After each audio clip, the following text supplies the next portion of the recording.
A report published by the Children's Commissioner last year stated that 23% of families in the UK are lone parent. And a 2024 report by the ONS shows that less than half the population is living in a married couple household. This decline in marriage and increase in family breakdown and divorce has increased sharply since the beginning of the 21st century.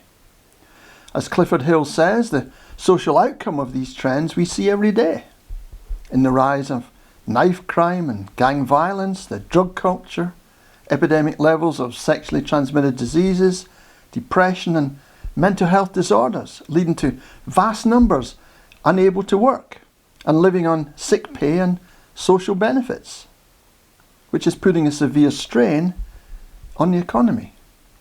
Most of the social ills in society today can be traced back to family breakdown because the family is the building block of the nation. When the family crumbles, then all our social institutions are affected. So much research shows that marriage leads to greater health and happiness and is the best environment for children to grow up and develop into thriving adults. Children raised by married parents are more secure, much less likely to be poor, have a lower risk of being abused, are less likely to be involved in crime and more likely to achieve better education, attend university and get better jobs. All of this, in fact, has been known for years and yet has been deliberately ignored by politicians and other influential people. Why?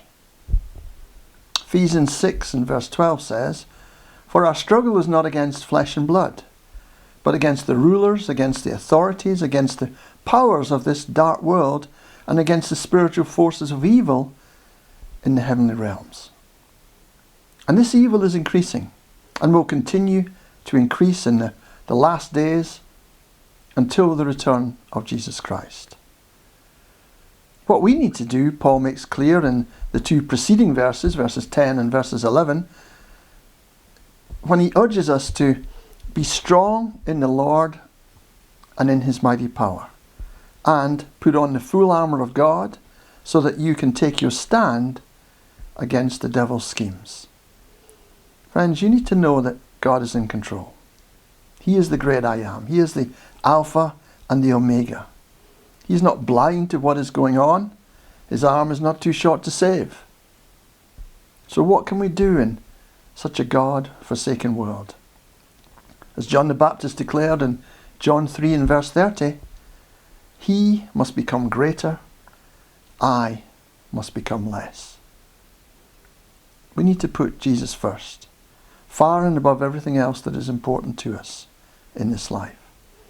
And as Solomon says in Proverbs 3 and verse 7, "Fear the Lord and shun evil." There's a lot of evil to shun, my friends, but shun it we must, along with having an obedient heart that is determined to please God in every situation. May God help you in this.